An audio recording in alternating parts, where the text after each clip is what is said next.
На Белсаце самые важные и цікавыя падзеі тыдня. Я Аліс Залеўскі. Вітаю гаспадарства. 5 дзён. Менавіта столькі часу, паводле Владзіміра Зеленскага, застаецца ў афіцыйнага Менску, каб зрабіць выбар. На гэтым тыдні Лукашенко загаварыў пра мір і нават папрасіў прабачэння ў прэзідэнта ўкраіны, але ў адказ атрымаў ультыматыўнае патрабаванне спыніць дапамогу расійскай вайне. Ці сапраўды Беларусь набліжаецца да моманту, калі сядзець на двух крэслах міратворцы і памагатага Крамля ўжо не атрымаецца? І што будзе, калі гэты выбар за Менск зробяць іншыя? Разбіраемся ў сённяшнім выданні. Тыдзень пачаўся з драматычных падзеяў ва ўкраіне. У выніку магутнай начной ракетна-дронавай атакі пацярпела адна з найважнейшых хрысціянскіх святыняў – Кіева-Пячэрская лаўра. Пакуль расійская прапаганда спрабавала спісаць разбурэнне на збой у працы украінскай СПА «Пэтрыят», Владзімір Зеленскі назваў гэта наўмыснай і цынічнай атакай Расіі на культуру і веру, паабяцаўшы непазбежную адплату. Що б сказали Путіну після цієї атаки? А ми ще скажемо, побачимо. У гэты ж самы дзень, 15 чэрвеня, ў Менск прылятае міністр замежных справаў Расіі Сергей Лаўроў. Привет от Владимира Владимировича, даже уже как-то передавать неловко, вы ежедневно общаетесь? Ну, почти ежедневно. В ближайшее время мы договорились, что мы встретимся и обсудим те проблемные вопросы, которые, возможно, нас касаются. Назіральнікі адзначылі, што Лаўрова маглі адправіць у Беларусь, каб праверыць лаяльнасць Менску. Напярэдадні Александр Лукашенко даў рэзананснае інтэрв'ю арабскаму тэлеканалу «Аль-Арабія». Яго фрагменты былі апублікаваныя прэс-службай беларускага палітыка 12 чэрвеня, а акурат 15-го была выкладзена поўная версія. Сярод іншага Лукашенко прызнаў, што Расія не дасягнула сваіх мэтаў у вайне і пераможцы на полі бою няма, што цалкам супярэчыць наратывам Пуціна. Больш за тое, ён фактычна папрасіў прабачэння ва ўкраінскага прэзідэнта за свае мінулыя рэзкія словы. Если Владимир Александрович обиделся, я извиняюсь перед ним за эти слова. Может, мне и не надо было, учитывая то, что он все-таки воюет. Эксперты нават загаварылі пра магчымую размарозку дачыненняў паміж Менскам і Кіевам упершыню ад пачатку вайны. Але 17 чэрвеня здарылася трагедыя, якая наўпрост закранула беларусаў і якая пагражала новай эскалацыі паміж краінамі. У Бранскай вобласці Расіі пад удар трапіў аўтобус, які правозіў дзіцячую футбольную каманду з Рэчыцы. У выніку загінула 44-гадовая Вікторыя Гарошка, якая суправаджала дзяцей. Як паведаміў пастаянны прадстаўнік Беларусі пры СНД Ігор Назарук, жанчына была цяжарная. Двое дзяцей атрымалі цяжкія траўмы. Расія заявіла, што аўтобус быў атакаваны украінскім дронам. На гэтую трагедыю Лукашенко адрэагаваў на наступны дзень. Палітык заявіў, што дрон быў украінскім з паходжання, але і адначасова агучыў пазіцыю Кіева, які адхіліў абвінавачванні і назваў атаку правакацыяй. Лукашенко устрымаўся ад пагрозаў, заявіўшы, што ў справе дастаткова канспіралагічных версіяў. Мы не торопимся делать какие-то выводы, но мы четко констатируем факт, что это беспилотник украинского происхождения. Это украинский беспилотник. И, как украинцы говорят, вы знаете, они нам дали ответ на наши претензии. Многие покупают эти беспилотники. То есть это не мы. Это кто-то купил, а может быть какая-то провокация, вплоть до того, что это чуть ли не россияне нанесли подобный удар.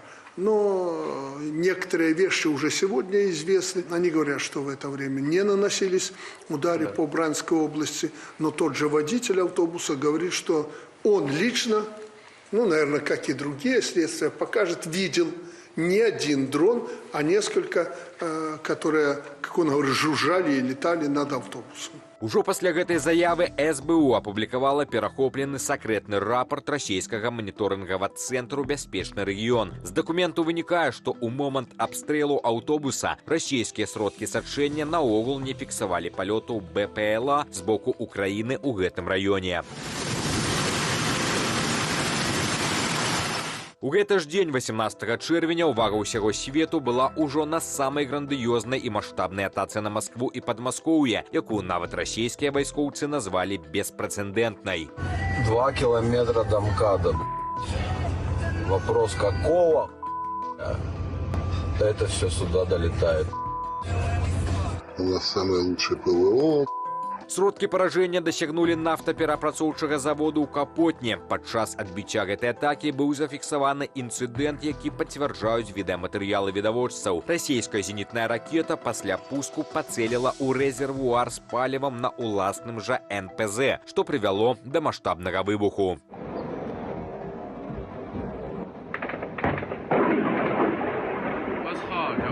Але спакойная рэакцыя Менску на інцыдэнт з аўтобусам не азначала спакою для Беларусі ў новай фазе вайны, калі ўжо Украіна спрабуе перахапіць ініцыятыву ў супрацьстаянні з Расіяй. У адказ на прабачэнне і памяркоўную рыторыку Лукашэнкі Зеленскі 19 чэрвеня адкрыта паставіў Менску ультыматум і даў роўна тыдзень на выкананне дзвюх умоваў. Першае, зняць альбо адключыць расійскія і беларускія рэтрансляторы для дронаў на вышках уздоўж мяжы, якія карэктуюць удары па ўкраінскіх гарадах і мірных насельніцтве. Другое – спыніць пастаўкі беларускіх нафтапрадуктаў для патрэбаў расійскай арміі. Для чого слова? Для чаго словы, што ён не хоча быць у вайне? Хай зніме гэтую тэхніку, хай выключыць гэтую тэхніку. Я думаю, што яму тыдня будзе дастаткова гэта зрабіць. Чаму я кажу тыдзень? Таму што цяпер кожны дзень праз гэта гінуць нашыя цывільныя людзі, параненыя дзеці. Калі ён гэтага не зробіць, зробім мы. Ці здольна Украіна выканаць свой ультыматум? Сёлета ў лютым міністр абароны Украіны Міхаіл Фёдораў паведаміў, што Украіна паспяхова ліквідавала межсетку навядзення расійскіх шагадаў, якія размяшчаліся на тэрыторыі Беларусі. Тады Зеленскі наўпрост заявіў, што ўкраінскі бок, цытата, зрабіў усё, каб 3-4 рэтранслятораў там ужо не было. Паводле украінскага боку гэта было зроблена дзякуючы працы радыёвыведкі і хакераў, якія паўгода сачылі за расійскімі аператарамі. Руслан Ігнатович, Белсат. Ну, власне, і што цяпер з гэтымі рэтрансляторамі? Таксама сёння паспрабуем высветліць у нашай студыі, дзе мы падсумоўваем самыя важныя і цікавыя падзеі тыдня. Традыцыйна таксама у нас ёсць і апытанка ў чаце нашым трансляцыі. Яна ананімна, таму цалкам бяспечная. Натуральна, мы задаемся пытаннем, якія крокі ў адказ цяпер прадпрыме Лукашенко ў гэтай няпростай сітуацыі. Акрэслілі тут спадарству 4 такія найбольш хіба што тыповыя так дзеянні, якія бы ён мог прадпрыняць, улічваючы таксама досвед так нашу назіранне за Александром Рыгоровичем. Галасуйце, калі у вас іншыя варыянты, што будзе, якое развіццё падзей з гэтым ультыматумам, то таксама дзеліцеся ў чаце трансляцыі, мы будзем агучваць самае цікавае. Ну і таксама задавайце пытанні, у нас сёння і эксперты, і госці і з Беларусі, і з Украіны. З усіх бакоў паспрабуем гэтую крызісную ці не крызісную, што эту сітуацыю сёння раскласці. Пакуль не позна, так? Пакуль яшчэ можна размаўляць, пакуль яшчэ так маўчаць гарматы, як кажуць. Пачынаем мы, канешне, ад аналізу з перспектывы, я бы пачаў, напэўна, украінскай, што гэта такое, таму прадстаўляем нашага першага госця Яўген Магда, вядомы украінскі палітолог. Вітаем вас. Прывітанне. І таксама да нашай размовы далучаецца беларускі вядомы палітычны аглядальнік выдання «Позірк» Александр Класкоўскі. Спадару Александра, вечар добры вам. Добрый вечер. Так, ну, падзея пачала развівацца ад заявы Зеленскага, так, пасля G7, то мы вось і першае, хіба што вам накіруем пытанне датычна, што гэта за ультыматум такі. Ну, па-першае, сам факт, чаму Зеленскі цяпер пайшоў на такое абвастрэнне, не поверыў словам Лукашэнкі ў інтэрв'ю, которое было апублікавана яшчэ ў панядзелак, ці, як сказаў сам Зеленскі, нешта там, аказваецца, яшчэ і непублічнымі кантактамі ідуць нейкія камунікацыі паміж Менскам і Кіевам. Не поверыў на слова. Ну, добра, але навошта ставіць адразу ультыматум? Это не причина. Я думаю, що Лукашенко просто звик до того, що він в теплій ванні сидить в Мінську. І він думає, що йому пробачили те, що в 22-му році було вторгнення з території Білорусі, що півроку летіли ракети з території Білорусі по Україні. І тому він начебто так відійшов в бік, очевидно переконав Путіна, що білоруський оборонно-промисловий комплекс працює на Росію, нафту, бензин і дизель поставляють в Росію, зараз їй цього бракує, і все добре. Але я думаю, що зміни в поведінці Володимира Зеленського, вони, як на мене, пов'язані з тим, що прийшов Кирило Буданов на посаду керівника Офісу Президента, який має досвід військового розвідника великий, і напружувати опонента, я не готовий казати ворога, тому що Лукашенко на сьогоднішній момент, ну, ставлення до нього в Україні відоме, але нагадаю, що дипломатичні відносини між нашими країнами не розірвано, і кілька українських дипломатів продовжують працювати в Мінську. Жодного білоруського дипломата в Києві нема. Там вже відомо, що подвір'я посольства бур'яном заросло. Ну, це таке. Бур'ян можна швидко викосити при бажанні. Але просто Лукашенку показали достатньо чітко, що його співпраця з Кремлем не відповідає інтересам України. Я, щоправда, не очікую, що він зразу підніметься на задні лапи, підніме руки і скаже все, більше так не буду, але я думаю, що сценарій розвитку подій існує. І я впевнений, що якщо, а думаю, розташування цих ретрансляторів відомо, якщо їх виб'ють, скажімо, в один день, в одну ніч, не знаю, то Лукашенко не оголосить Україні війну. Тому що, пригадайте, як в 23-му році А-50, російський літак, втратив свої функції радару, і що? Ну, були там затримання, арешти і все інше. Але ж далі нічого. Це була диверсія, а тут удари. Ну, це, знаєте, удар FPV-дроном, в залежності від його розміру, це теж може бути диверсія. Тим більше, ну, військові аналітики вважають, що Білорусь, ну, тобто заява відома Роберта Мадяра Бровді про те, що є 500 цілей на території Білорусі. Чому її Лукашенко сприйняв? Бо він розуміє, що це правда. Тобто сам рельєф Білорусі такий, що Україна дійсно бачить її на долоні. І за умови наявності, я думаю, що є і дані супутникової розвідки. І просто Лукашенко зараз опиняється в ситуації, коли він думав, що він може погрожувати там арешникам, ще чимось. Україні важко погрожувати навіть ядерною зброєю, тому що вже понад 1500 днів іде російське широкомасштабне вторгнення. Ми вже бачили і арешник, і погрози там ледь не тактичну ядерну зброю використати. Це на Україну не впливає. То бок, тільки удакладню, то бок канчатковая все-таки вот эта мета гэтага ультыматума, это вось такая звычайная практычная мета знішчыць сапраўды гэтыя рэтрансляторы, і адпаведна Зеленскі будзе рабіць усё для того, каб эту мету досягнуць. І напружувати Лукашенка. І напружувати Лукашенко. Але разом з тим, ну от якісь подальші дії, ну, наприклад, ідею, ну, я точно не уявляю собі, наприклад, вторгнення українських військ на територію Білорусі. Тому що це тоді для України політично невигідний сценарій, хоча б тому, що тоді Росія згадає про ДКБ і може завести свої війська на територію Білорусі. Від цього ніхто не виграє.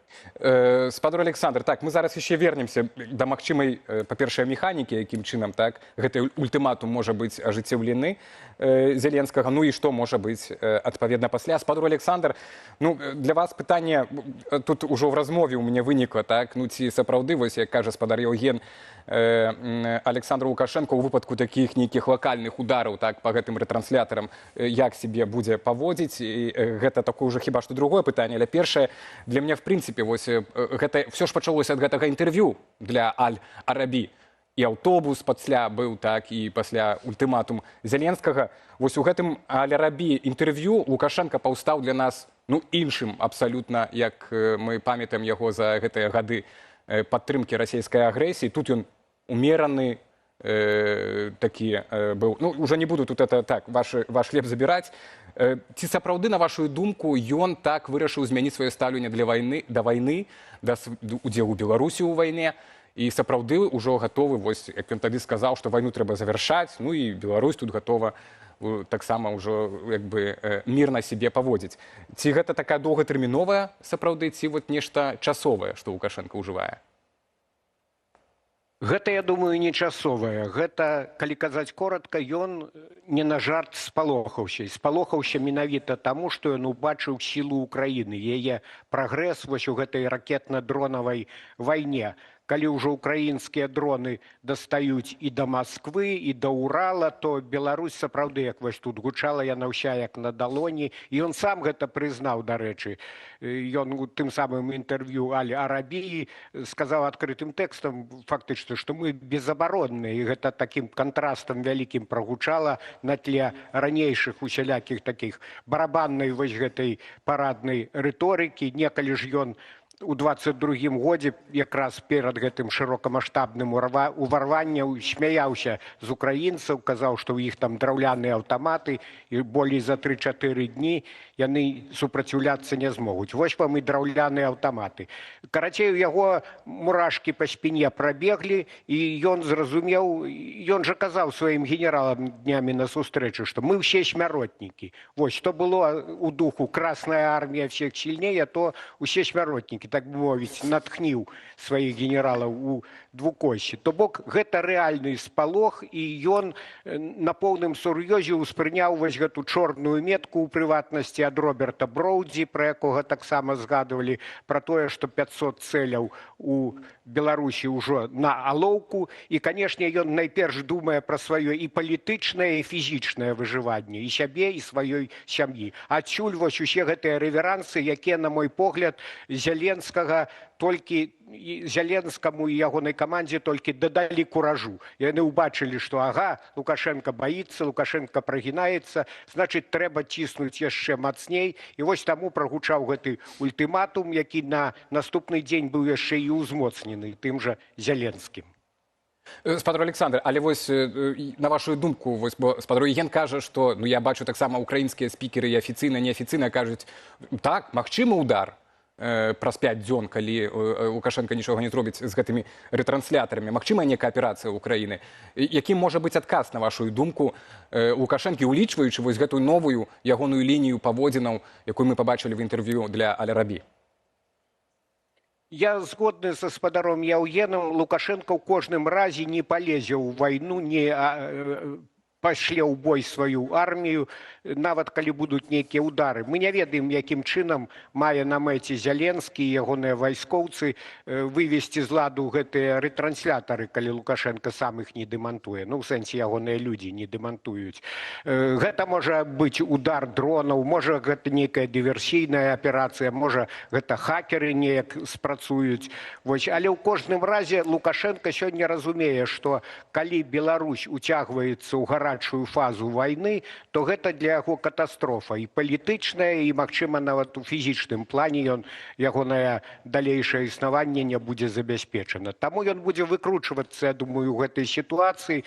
Ён пастараецца, можа, неяк пераканаць Пуціна, што трэба прыбраць гэтыя рэтранслятары. Канешне, Пуцін, як цвердзіць той самы Зеленскі, акурат зацікаўлены ў тым, каб уцягнуць Беларусь у вайну. Але Лукашенко ж вось 5-й год усё ж такі сваім войскам не ўдзельнічае. Хоць 100 разоў, 1000 разоў, мільён разоў казалі, што вось яму Пуцін выкруціць рукі. Аднак жа не выкруціў. Лукашенко пры сваёй вось гэтай хітрасці, слізкасці, ён умее пераконваць, што будзе кепска не толькі мне, але, Володя, будзе кепска і табе. Вось, калі размалоцяць, напрыклад, мазырскі НПЗ, то не будзеш бензіну і саляркі ў твайго войска. Таму, можа, лепей давай пойдзем тут на нейкія саступкі.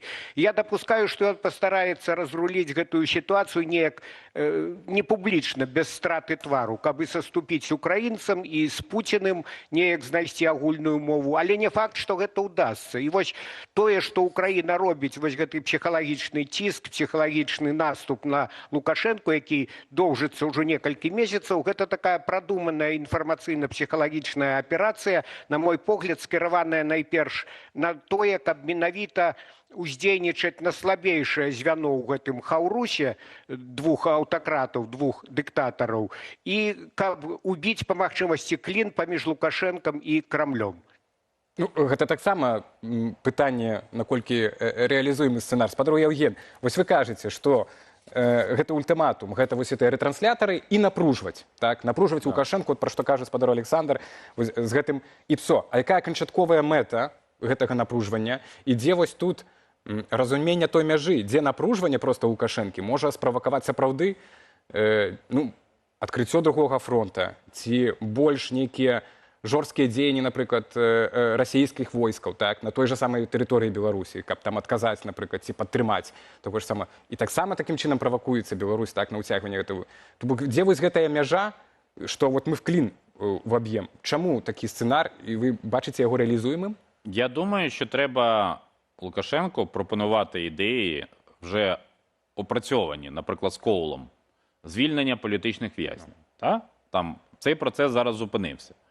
Україна може, наприклад, вимагати звільнення рейкових партизанів та тих громадян Білорусі, які затримані у справі білоруського гаюна, які допомагали Україні.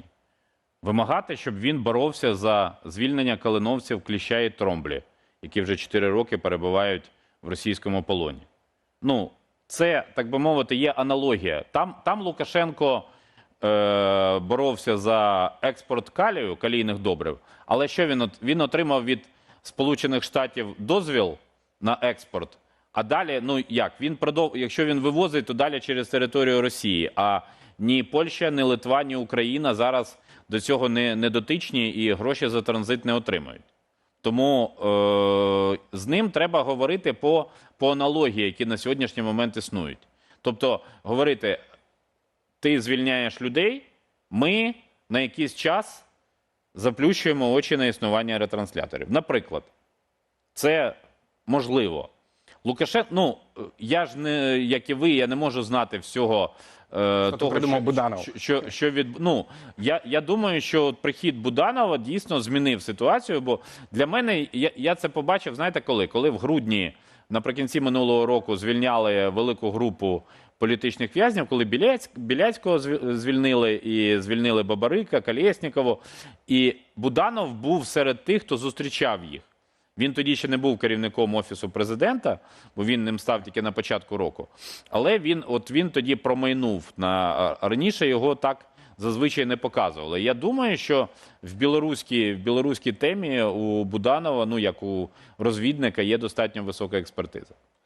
Спадар Олександр, Москва потирає руки, ось, ну, принаймні тое, що ми бачимо у пабліках, так, у абмеркаваннях, потирае руки вось перад магчымым гэтым сцэнаром эскалацыі паміж Менскам і Кіевам, каб выкарыстаць, так, магчыма, нашу тады ўжо фактычна Беларусь для поўнай акупацыі. Але ёсць і меркаванне, што і так у Беларусі, скажам так, няма суверэнітэту, так, і нават у таго ж Лукашэнкі няма такога суверэнітэту, каб нават даць адказ нейкі адэкватны Кіеву, так, на магчымыя ягоныя нейкія кінетычныя дзеянні. На вашу думку, сама гэта сітуацыя, якія рызыкі нараджае? Бо цяпер мы бачым уже рызыкі і з боку Украіны, правильно, і з боку Расіі, которая можа скарыстацца гэтай сітуацыяй.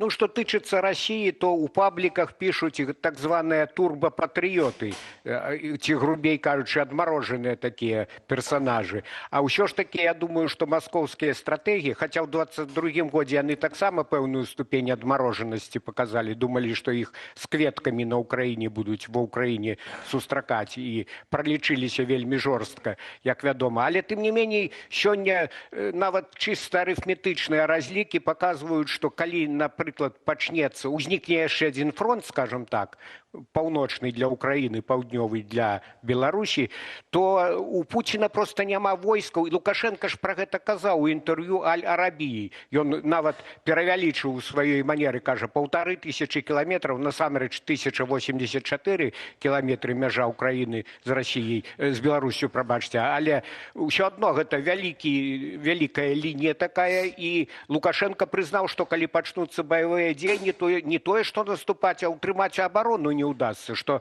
России спотребится перекидывать свои воинские некие силы, технику и так далее, а у Путина и так не хапае ресурсов на это. Проводить еще одну мобилизацию, ну так это за один день не проведешь. Потом гэтых мобиков треба еще неяк минимально навучить, перекинуть у потребные месцы, сконцентровать там технику, дать узброение и так далее. Это все потребует и часу, и ресурсов, яких у Путина нема. Тому я думаю, что это нереально. И наўрад ці так ужо паціраюць руки тыя людзі, якія конкретно адказваюць за стратегію гэтай войны там у генеральным штабе у расійскім. Хотя рызыкі, конечно, існуюць, і я зноў жа хочу вернуться до 22 года, калі ўсе казалі, что рацыянальных матываў для Путина няма для ўварвання ва Украіну, ён толькі палохае. Ну, ёсць рызыкі і для Украіны, конечно, з іншага боку, тому что калі сапраўды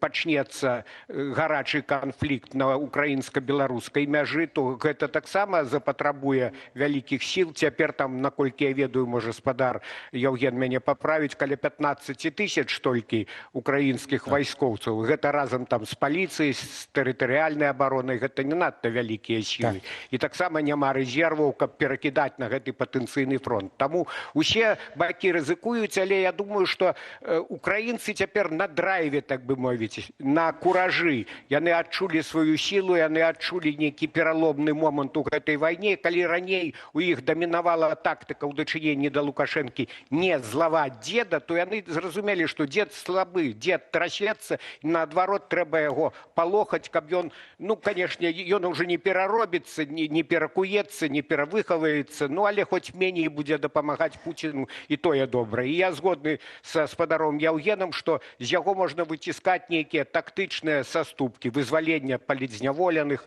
рэйкавых партызанаў і нейкія іншыя такія рэчы. Ну так, мы побачили по тест, реакция такая была на автобус Александра Лукашенко, яе, ну, не то что праглынуў, але пакуль што, прынамсі, мы бачым, што все ідзе паводле той же ранейшай лініі, которую ён абазначыў в этом інтэрв'ю, але рабі, так, умеранай такой палітыкі, без эскалацыі. Але вось вы кажаце на драйве, што украінцы цяпер гэта можа і палохае трошку, так, гэтым драйвам, каб не было нейкіх неабдуманых і для беларусаў наступстваў, так, неабдуманых дзеянняў, як вынік наступстваў для беларусаў.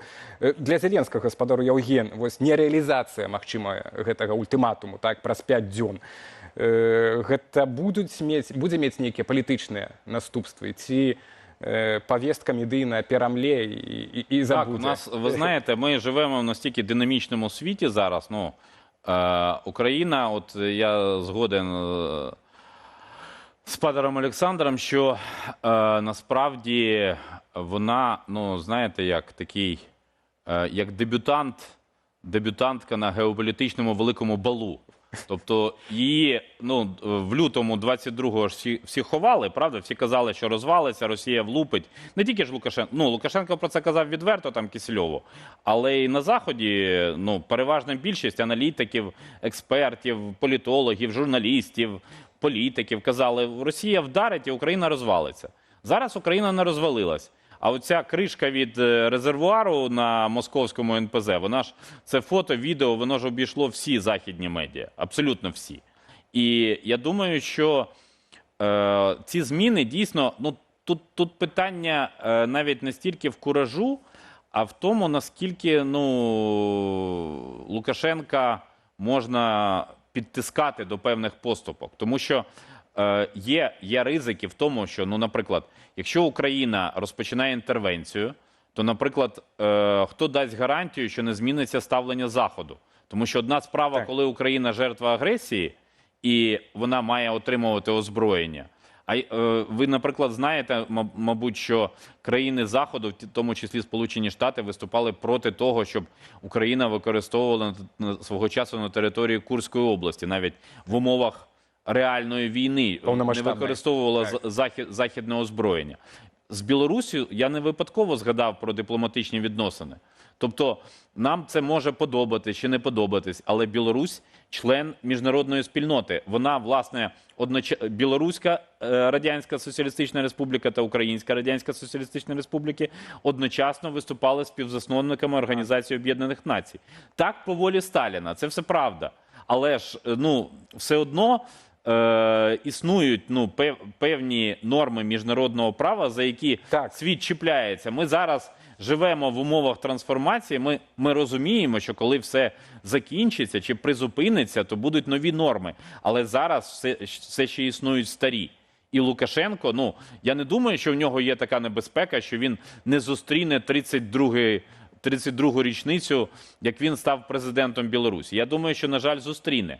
Але в якому стані, Наскільки він потужний памперс одягне на цей день, це вже друге питання. 32 – это аккурат сёння. 20-х числах червня відбувся другий тур Але в липні, виборів в липні він 94-го вступив на года. посаду. Ну так, а в липні так. Ну, праз пару тижнів буде акурат 32 годи. Дякую велике за розмову. Євген Магда і Олександр Класкоўскі були у нас на відеосувязі, відомі політологи у Білорусі, в Україні. Дякую спадарству. Ми будемо працягваць сачыць за гэтай тэмай, ну і абмяркоўваць нават цягам сённяшняга эфіра. Вось цяпер мы звернемся да эканамічнага чынніку. Дзякуй вам. Ну і спадзяюся, што наступныя нашы сустрэчы будуць з больш пазітыўных нагодаў. Так? І мы ўжо не будзем магчымасць вайны, а перамогі абмяркоўваць разам. Так, пакуль Зеленскі патрабуе ад Менску спыніць дапамогу расійскай ваеннай машыне, Беларусь ужо зарабляе на паліўным крызісе ў Расіі, а разам з грашыма атрымлівае і новую хвалю расійскай міграцыі. Што вайна прыносіць Беларусі сёння ў нашым наступным матэрыяле.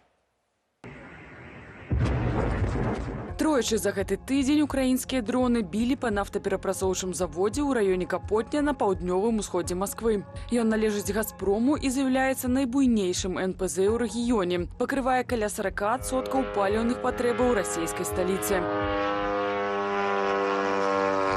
У акупаваныя прыфрантавыя тэрыторыі паліўны крызіс прыйшоў яшчэ раней. Біць па НПЗ ў Крыме, Белгарадскай, Курскай і Луганскай вобласцях украінскія дроны пачалі яшчэ ў траўні. Мы видим, что около 50 регионов России испытывают проблемы с бензином на сегодняшний день. Проблемы эти разные. От ситуации в Крыму, где фактически некоторое время бензина не было вообще, его даже по талонам невозможно было получить, до более таких спокойных ситуаций в центральных областях страны, где, собственно говоря, ограниченное количество бензина, заправляемого где-то обычно 20 литрами. У Маскве ж пакуль выдаюць не болей за 100 ў адны рукі. Гэткія абмежаванні паглыбляюць крызіс. Людзі імкнуцца назапасіць паліва і набываюць яго яшчэ болей. Российское руководство четко указало нефтяным компаниям уменьшить вот эту внутреннюю между собой конкуренцию и заняться реальной поставкой регионально, безотносительно того, на свои заправки вы поставляете или на чужие. Начинаются очень серьезные закупки в Беларуси, и все это будет делаться в первую очередь ради того, чтобы снять вот этот ажиотаж. 1 чэрвеня віцэ-прэм'ер Расіі Александр Новак загадаў профільным ведомствам дамовіцца з беларускім бокам пра павелічэнне поставак паліва ў Расію.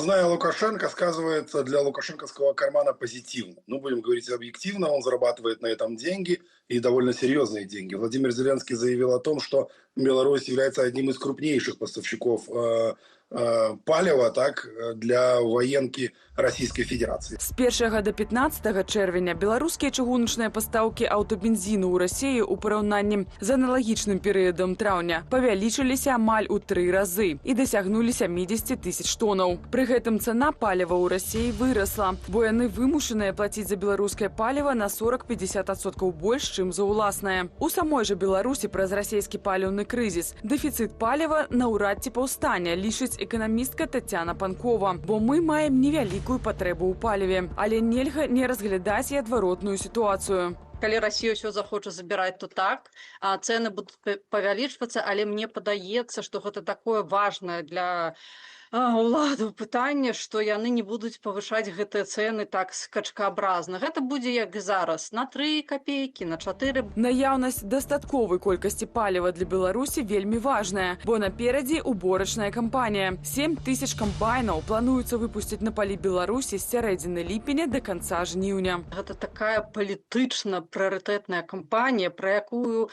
гаворыць уся краіна. Узнагароджваюцца камбаньёры, жніцы і ўсё такое прочее. Мне падаецца, што дзяржава не дапусціць такой карцінкі, каб дзесьці ў навінах сказалі: сельхозтэхніка стаіць без працы. Адначасова з наступствамі удараў па НПЗ расійскія праваабаронцы фіксуюць новую хвалю мабілізацыі. Гэтым разам яна адбываецца гвалтоўна і проста на вуліцы, прынамсі ў Пензенскай вобласці. Вы избиваете их!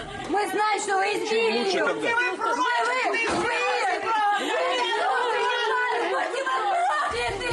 Гэтак жыхаркі Пензы спрабуюць адбіць сваіх мужчынаў ад людзей у вайсковай форме. Мясцовыя сведчаць, што на іх чыняць сапраўдныя аблавы. Вон они, эти их уже достали, кого-то повели Актывісты фонду «Ідзіце лесам» паведамляюць пра масавыя аблавы на вуліцах не толькі Пензы, але і Саратова. Маўляў, вядомыя выпадкі затрымання і падпісання кантрактаў з людзьмі ў стане алкагольнага ап'янення, з крымінальнай судзімасцю і з абавязкам выплаты аліментаў. Таргетная аудитория этих облав, из этого мы делаем вывод, это типа социально незащищенные слои населения. То есть те, кого полиция так и так ищет, кто так и так очень сильно в руках полиции. Ну да, забирают человека, ну как обычно менты забирают людей, также они и здесь их забирают. Просто как бы по итогу они с ними не разбираются, а говорят контракт или... На фоне мобілізацыі, паліўнага крызісу, перабояў з інтэрнэтам, расейцы ўсё часцей пераязджаюць у Беларусь. Просто страшно, не думая ни о каких политических движениях или еще что-то. Просто умирать не хочется. Беларусь-карты я оплачиваю Apple, App Store, YouTube Premium. Чат GPT не оплачивается из каких-то таких вот вещей.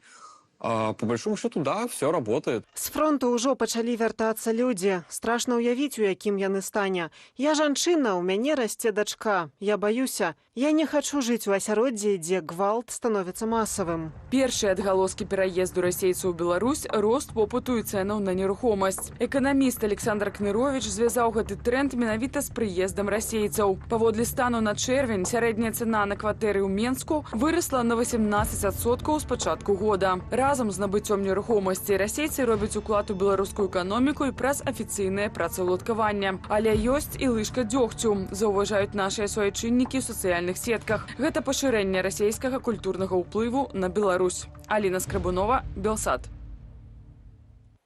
Студыя «Белсат», нядзельнае падсумаванне самых важных і цікавых падзей. Ну і сёння мы у асноўным абмяркоўваем одну вялікую тэму, гэта і ультыматум Зеленскага, і таксама трагедыю, которая здарылася ў Бранскай вобласці. Ну а агулам гэта ўсё ціск на Беларусь, які ўвесь час павялічваецца з кожным літаральна тыднем, з кожным летнім днём. І цяпер мы ўжо нават маем дачыненне з магчымай пагрозай нават нейкіх вайсковых канфліктаў з нашымі суседзямі. Прынамсі, гэта вынікае з ультыматума Зеленскага. Пра гэта таксама пра эканамічныя наступствы новай фазы вайны паміж Расіяй і Украінай паразмаўляем з нашым наступным госцем. Александр Кнырович, вечар добры вам. Добрый вечер, паважаны. Эканаміст, блогер, вядоўца праграмы «Атмасфера» на Белсаце. Пачну я, відаць, все-таки не ад эканомікі вашай профільнай, а ад вашага паста сённяшняга, які вы прымеркавалі да ультыматума Зеленскага да Лукашэнкі. Вы пішаце пра тое, што ў гэтай сітуацыі Александр Лукашенко адпаўзе. Не удакладняеце, правда, як. Я нагадаю нашым гледачам, што вы таксама можете прагаласаваць за варыянт, што будзе рабіць Александр Лукашенко ў гэтым выглядзе, у гэтай сітуацыі. Ну і 40% таксама так лічыць нашых гледачоў. Што вы маеце на ўвазе адпаўзе? Якія вы бачыце канкрэтна варыянты для гэтага? Ну, слухайце, як мы неаднаразова ўжо казалі, галоўным для Лукашэнкі з'яўляецца яго асабістая ўлада. Гэта галоўны матыў, гэта галоўная такая мэта яго існавання. І калі становіцца так вельмі трохі падгарае нешта, так, ён вельмі добра разумее становішча. Мы бачылі, як калісьці, калі было падвышэнне коштаў на паліва, і калі людзі выйшлі на вуліцу, ён вельмі хутка адкруціў назад. Мы бачылі, як былі пратэсты тых самых, як быццам, туніяцаў, і ён таксама адкруціў гэтае назад. Таму, калі яму небяспечна, он разумее, што адбываецца. І ў гэты самы момант, калі мы бачым вось такі ультыматум Зеленскага пра гэтыя самыя рэтрансляторы, я ўпэўнены, што асноўная думка ў яго зараз не як адказаць арэшнікам ці весці войскі ў Украіну, а асноўная думка, як потым патлумачыць Пуціну, чаму ён выключыў гэтыя рэтрансляторы.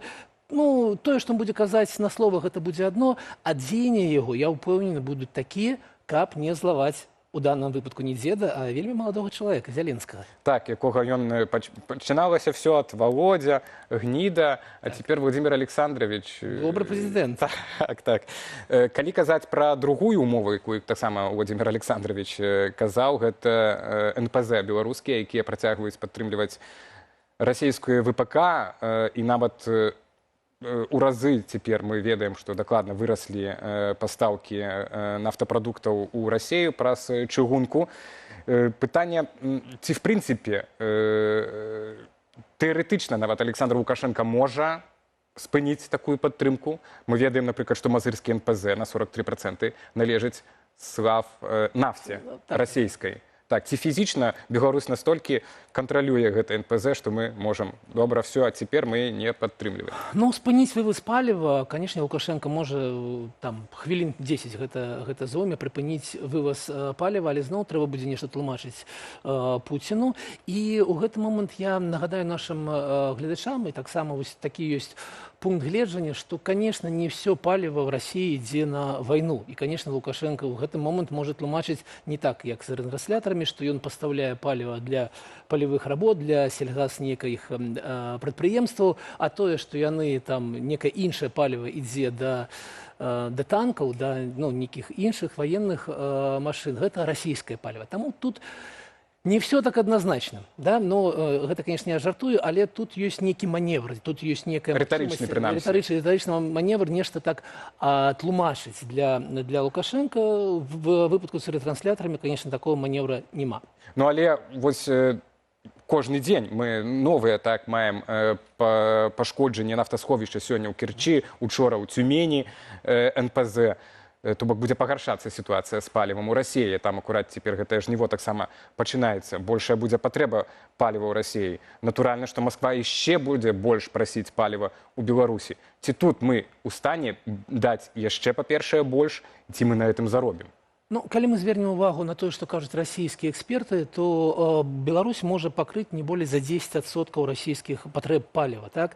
А ўжо зараз дэфіцыт каля 30%. Не дэфіцыт, а пашкоджаныя магутнасці, якія, калі так далей пойдзе, то будзе сапраўдна вялікі дэфіцыт, але Беларусь не ў стане выратаваць Расію. І мы бачым, як расійскія эксперты кажуць аб тым, што Расія пачала купляць паліва дзесьці ў Азіі уже. І везе яго з іншых краін, разумеючы, што Беларусь тут не вельмі добры памочнік.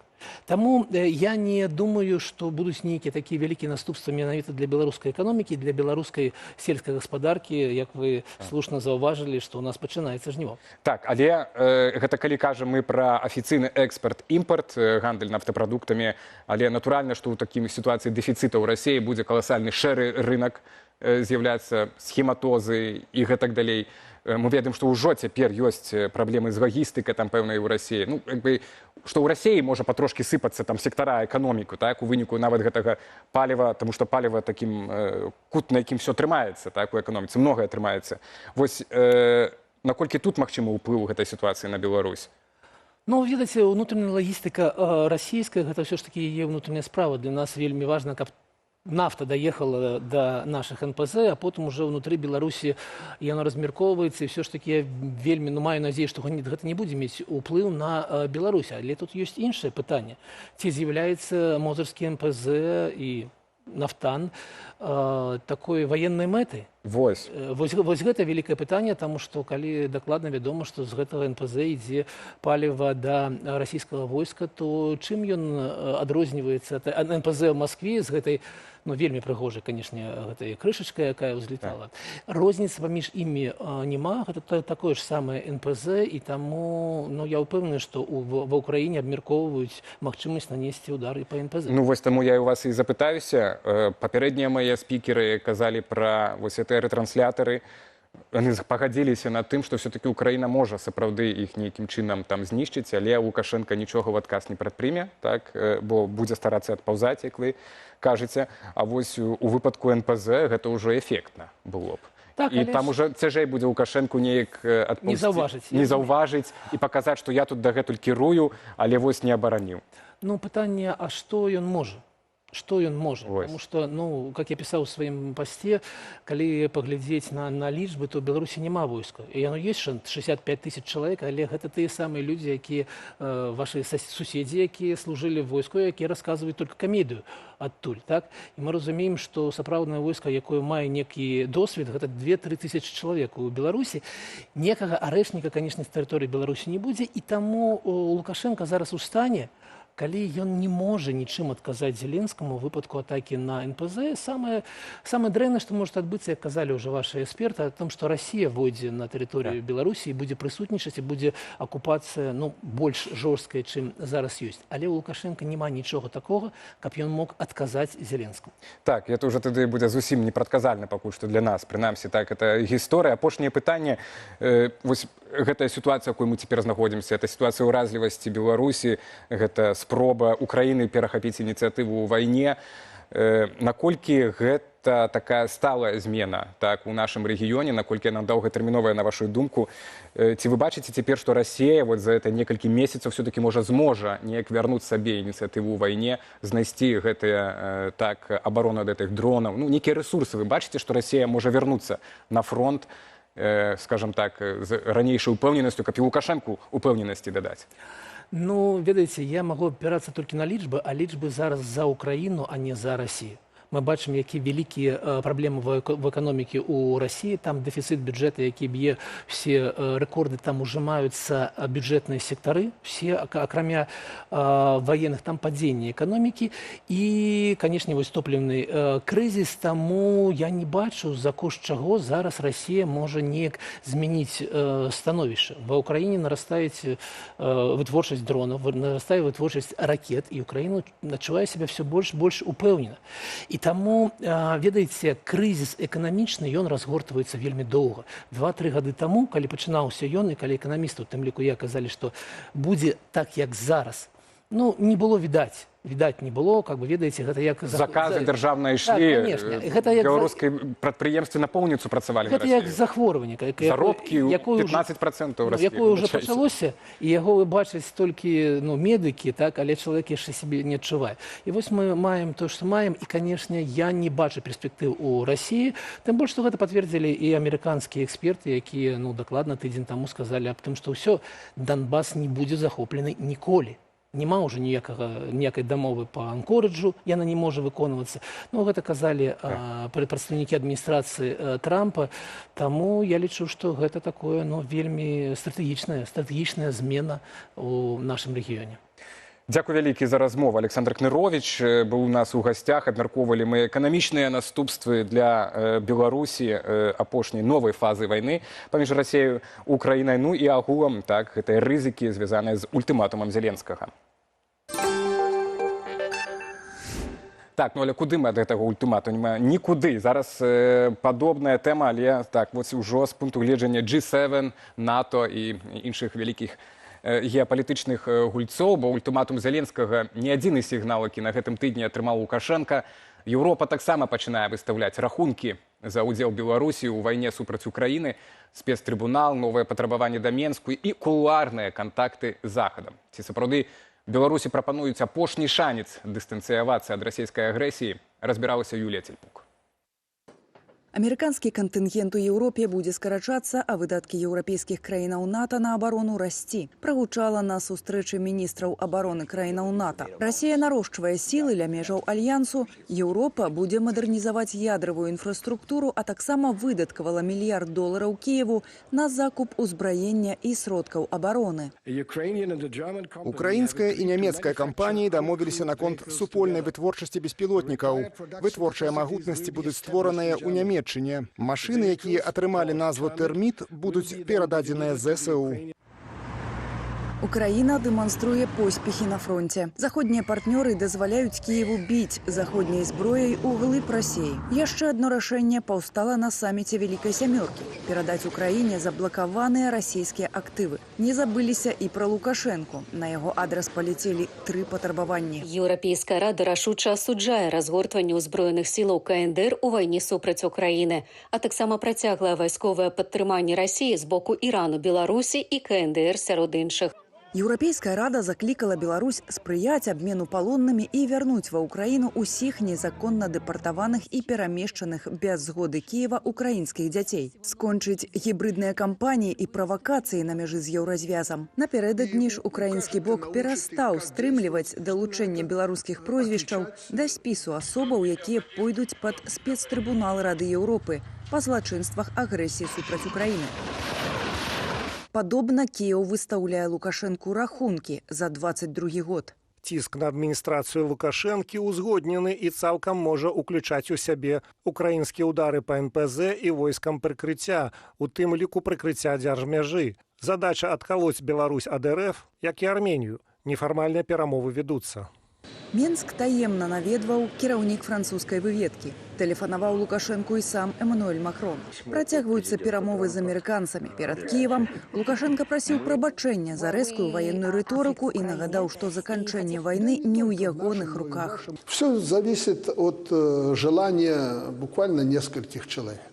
Конфликт России и Украины можно в этом году закончить. Еўропа перабудоўвае сваю сістэму бяспекі вакол стрымлівання России. Канчатковага ўцягвання Беларусі ў вайну не хоча і Лукашенко. Я думаю, что вот в такой критической ситуации без помощи союзников, соседей, крупных геополитических игроков, он сам самостоятельно проявить субъектность не сможет. Ему нужно будет поддержка, помощь каких-то крупных других геополитических игроков, будь то США, Европейский Союз, вполне потенциально даже и Украины.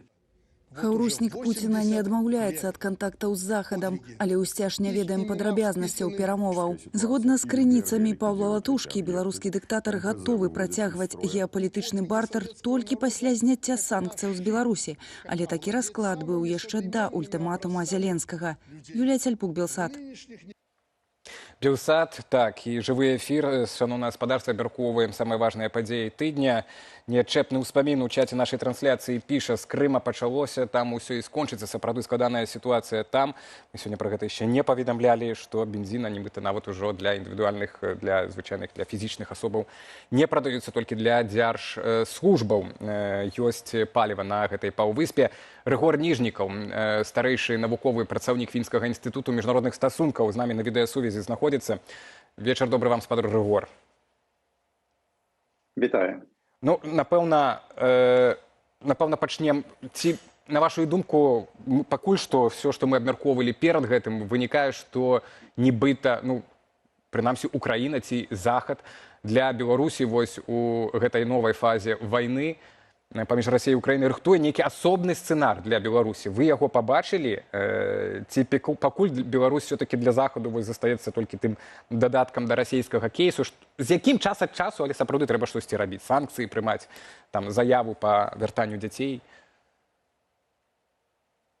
Ведаеце, я пакуль не бачу. Я бачу, што, в прынцыпе, тактыка Захада і Украіны ў дачыненні да Беларусі і Масквы, яна каардынавана, і яна выходзіць з тэзы, што гэта, вядома, краіны, якія, мабыць, так скажем, Лукашенко і Пуціна не разарваць. Але ж ціск на них каардынуецца, і, канешне, є нейкія ідэі, прапановы, якія ідуць і з Захада, і з беларускіх палітычных эмігрантскіх колаў. Калі што, ведаеце, калі А, то будзе Б, а калі В, то С. Ну, гэта такія гіпотетычныя варыянты, якія не будуюцца на рэчаіснасці. Ну, вось таму, што папярэднія спікеры казалі пра тое, што мэта Зеленскага, так, гэта трымаць у напружанні, так, і ўбіць клін паміж Лукашэнкам і Пуцінам. У чым я трошкі сумняюся, ці гэта рэалізуема. В прынцыпе, па-першае, ці вы бачыце такія намаганні з боку гульцоў геапалітычных, па-другое, наколькі гэта рэальна? Я бы казаў так, што є такія размовы, но яны ні на чым не грунтуюцца, і калі мы гэта ўжо праходзім па 25-м коле, як раней казалі, мы там будзем кола паміж там Пуцінам і Кітаем разрываць і так далей, перадумоў падстаў няма. То для мяне гэта проста пустыя размовы, якія паказваюць, што калі насамрэч Украіна, Кіев ці Брюссель, ці Вашынгтон сапраўды так думаюць, то, разумееце, яны тады не разумеюць сітуацыю, і ўсе іх калькуляцыі проста пабудаваны на нейкіх эфемерных пажаданнях, чым на рэчаіснасці. І гэта тады даволі трагічна. Калі, я скажу так, з іншага боку паглядзець, калі разглядаць, што для Масквы Беларусь з'яўляецца такой же, скажем так, кропкай ціску вельмі балючай, як Крым, бо, разумееце, ад Беларусі ніяк не адмовіцца, Пуціну і што ён будзе трымацца за Беларусь да апошняга, то тады гэта можна разглядаць як менавіта стратэгічную ваенную мэту, якую Кіеў зараз будзе выкарыстоўваць і далей. Но іншыя варыянты я просто лічу бязглуздзіцай, прабачце. Ну вось уласна таму я і пытаю, тому што вы кажаце, што там это все эфемерна, так, паветраныя, там замкі, невядома чым будуюцца такія прагнозы, падыходы, але ультыматум то сапраўдны. І сапраўды ва ўкраінцаў ёсць гэтыя дроны, ёсць дальнабольныя сродкі для таго, каб наносіць удары па беларускім НПЗ мазырскім, па гэтым рэтрансляторам і гэтак далей. І гэта можа здарыцца, тое, што я прынамсі бачу па украінскім спікерам. І у сувязі з гэтым, раз вы кажаце, што немагчыма Лукашэнку неяк адкалоць ад Пуціна, то якім будзе адказ, да чаго гэта можа прывесці, калі такія ўдары нанесуцца?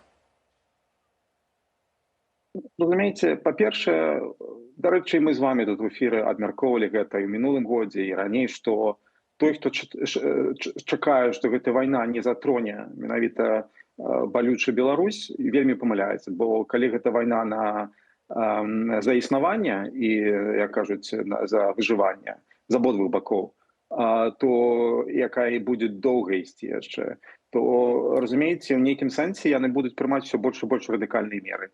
І мы просто не ведаем, калі вось гэтыя заявы стануць рэчаіснасці, калі яны перайдуць у дзеі, то бок зараз мы можам яшчэ глядзець на гэта як сапраўды такой больш рытарычны ціск, ці зробіць Украіна заўтра, ці там на наступным тыдні, ці Зеленскі робіць як Трамп, просто, разумееце, гуляе ў гэтыя наратыўныя войны. Мы пакуль не ведаем, но той факт, што просто ў нейкім сэнсе, калі Беларусь частка вайны, суагрэсар і з'яўляецца сапраўды вялікім ваенным з патэнцыялам для Масквы, то ў нейкім сэнсе Украіна будзе разглядаць праз такую прызму.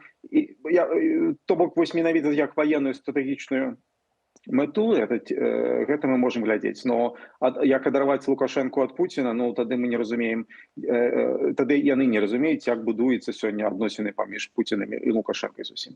Ну так, але тады і непрадказальныя наступствы гэтых вось дзеянняў бы кінетычных там удараў і гэтак далей. Мне таксама цяжка ў гэта, шчыра кажучы, цяжка даць веры, што, напрыклад, партнёры Украіны бы пагадзіліся на такое, так, Захад, ЗША, напрыклад, але вось мы бачылі ў сюжэце, што Артём Брухан, спікер каардынацыйнай рады беларускіх дэмакратычных сілаў, кажа пра тое, што ну вось ўсё набліжаецца тая крызісная сітуацыя, калі Александр Лукашенко, ну, каб сапраўды Беларусь не была ўцягнута ў вайну, каб да гэтых удараў не дайшло, там і гэтак далей, звярнуўся б за падтрымкай, так, за нейкай за гарантыямі нейкімі, так, да геапалітычных вялікіх гульцоў, будь то ЗША, ЕС, Кітай.